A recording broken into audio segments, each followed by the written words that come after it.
So now, let's have a look at custom HTML splash pages. Now with our standard splash pages, we've got online and offline, but you're restricted in what you can actually add to the splash pages. You're restricted to using the columns and the drag and drop content. With custom HTML, you can create either online or offline, but you have essentially full control. You can add your own code to the splash page to have it look and feel the way you want it to. Click the Create New button. I'm going to give it a name and keep it as an offline version. I'm also going to keep the ownership scope with the customer. Now select the Custom HTML from the drop-down. The first thing it offers is a boilerplate. So the boilerplate is basic code that gives you a starting point. I'm going to keep this and I'm going to click Create New. Because it's the first time I've accessed this area, Page Tools kicks in. I can click Next to read further information if required. But I'm just going to close that off for now. At the top, again, we've got the name of the splash page we're working on. We can return to the library and we're able to preview the splash page. You've got a guide which will give you instructions on how to create a splash page from the boilerplate which we've currently got into the one in the guide. So you're able to follow this if needed. Finally, we have the Save button. You have tabs along the top. The first one is Preview. This is previewing the splash page you've created. Because we selected boilerplate, it gave us some basic code. This is what basic code looks like as a splash page. So you can see here we have an image, an area to add your email address and password, a sign-in button, forgot password and create a new account.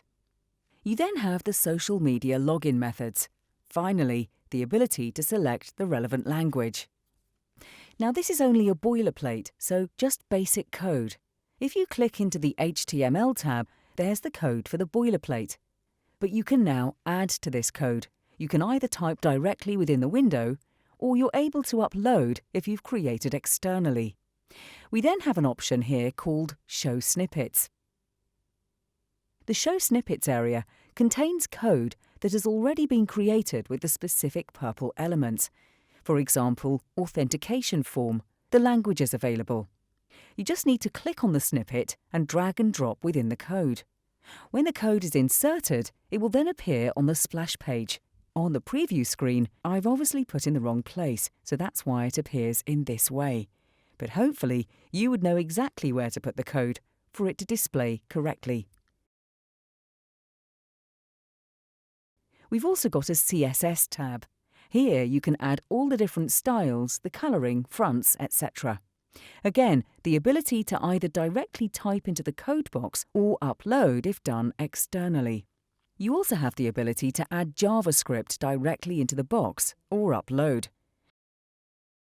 We have a drop-down available in this tab. You can select either jQuery 1.9.1, 1.9.0, or not set at all.